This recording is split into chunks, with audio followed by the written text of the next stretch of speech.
El tema es la inseguridad ciudadana que parece haber arropado a la ciudadanía y está creciendo la sensación de inseguridad, de terror en diferentes estadios, en diferentes sectores de la vida. Ya no es solamente los lugares donde son peligrosos y a la gente así lo reconoce y que todas partes del mundo tiene alguna zona. Aunque hay países que hay que decir, por ejemplo, que tuve una experiencia en Viena, yo sé que la diferencia es muchísima, pero me asombró preguntar si no había lugares peligrosos y realmente no los hay. Pero son otros niveles de educación, de institucionalidad, son democracias fuertes y hace tiempo que vienen en un caminar de desarrollo. Pero en general todos los países tienen zonas más o menos seguras. Ahora, últimamente estamos en una situación donde los sectores más encumbrados, de mayor nivel de actividad económica, de grandes torres, son aquellos donde usted se siente más inseguro, inclusive que en algunos barrios peligrosos, entre comillas, de la capital. Yo no voy a utilizar este tema políticamente porque creo que es algo que hace mucho daño y no debe ser utilizado de esa forma. Debemos de verlo desde una manera muy profunda, lo que significa y las razones por las cuales pudiéramos estar en esta ola, en este rebrote de inseguridad. Ciertamente no podemos olvidar que en campaña este gobierno, el presidente que hoy nos gobierna, prometió así de manera muy firme que tenía las estrategias y las políticas para acabar con la inseguridad ciudadana. Y hay profusas noticias que así lo señalan, pero sabemos que son temas de campaña que los que tienen mucho tiempo en la vida pública saben que vienen y van. Algún día superaremos ese tipo de situaciones de parte y parte. Ahora, allá en el gobierno sí debemos de pedirle, exigirle y estar muy atento a la situación que nos agobia en el momento dado y poder identificar quiénes son los actores a los cuales la ciudadanía debe dirigirse.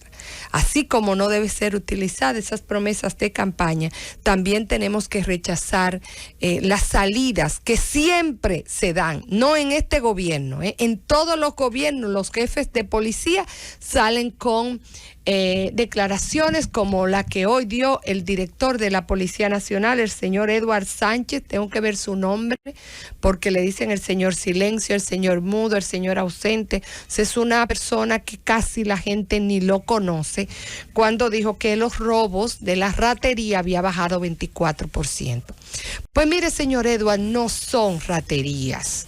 Yo sé que nuestro código da para eso, pero no son ratería, no son descuiditas, que es a lo que en el lenguaje universal se conoce como robo, robos sin violencia. No, son robos con utilización de armas visibles y que en lo cual inclusive esas armas son manipuladas y son puestas en la cabeza de los ciudadanos con actitud amenazante de que te voy a matar.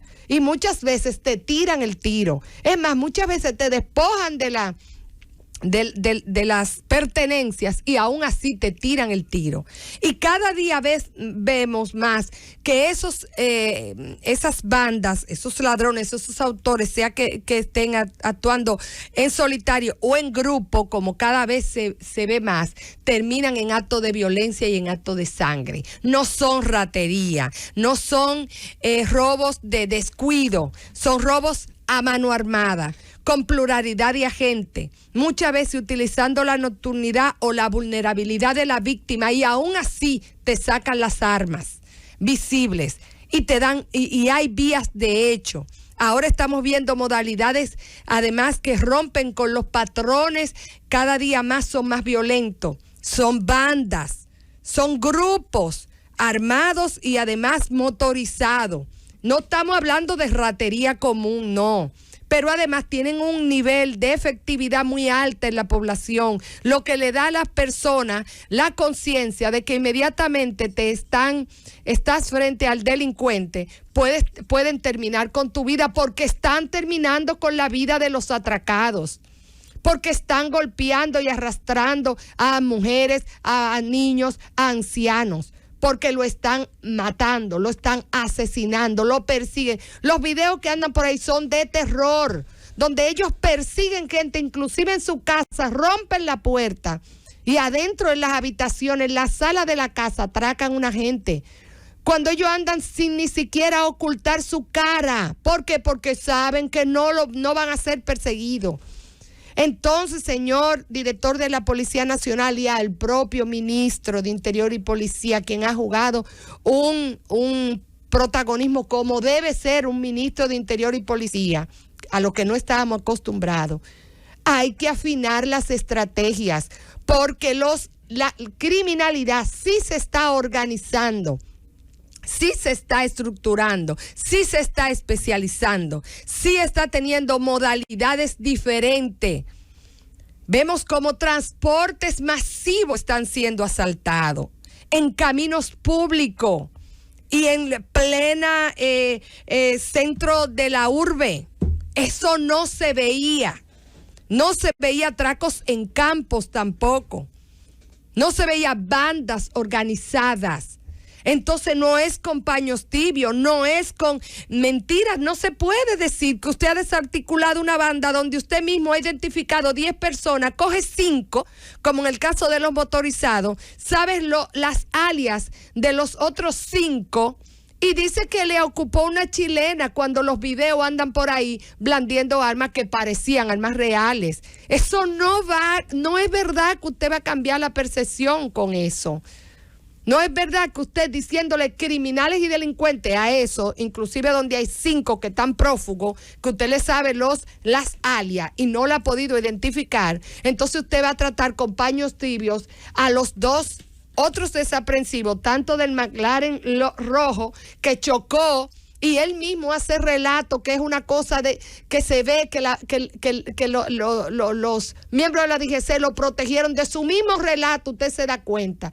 Y han permitido que 4 días después señalen a un infeliz de que chofer, de que es el culpable de estar transitando a las 11:30 de la noche un vehículo deportivo a alta velocidad, porque ahí están los videos y se nota también que no, el señor andaba solo, y usted va a permitir que este otro señor se haga responsable 4 días después, cuando el de la DGC ni siquiera notó la ocurrencia de el señor que fue el que ocurrió, el que ocasionó la colisión. No es posible ese trato diferenciado tampoco, que todavía hoy no se puede encontrar el Porsche amarillo que arrolla casi a los agentes de DGC, que demostraron que no saben detener un individuo, no lo saben detener porque se le pusieron delante. Y ellos saben que siempre hay una posibilidad que en un vehículo de esa naturaleza que viene sin placa, el señor arranque y se lo lleve. Entonces eso no quiere decir nada más que falta de pericia, porque nadie quiere que lo arrollen. Y además, usted lo ve preguntándole a un superior, usted no sabe cómo actuar. Usted no sabe cómo actuar frente a una persona que anda en un vehículo sin papeles y sin placa. Usted tiene que llamar a un superior. ¿Por qué usted sabe por qué usted llama a un superior? Porque sabe el vehículo en que anda el ciudadano y sabe que se está metiendo en un lío, porque mañana lo consideran, le quitan la ropa y hasta lo trancan. Porque ese es el sistema de privilegio que hay aquí. Y el hombre se da el derecho de casi arrollar a 2. ¿Por qué? Porque sabe que no le va a pasar nada. Porque sabe que puede transitar sin placa. Y me van a decir, ¿y cuánto Porsche amarillo entran al país? Pero por Dios. Y me van a decir a mí que eso no se puede ser localizado, como decía Esteban. Lo que pasa es que precisamente, y eso es una parte de lo que alimenta la inseguridad y la delincuencia, esa clase resentida que siente que está excluida totalmente, que solo le toca atracar, que por demás hay un régimen de impunidad que lo facilita.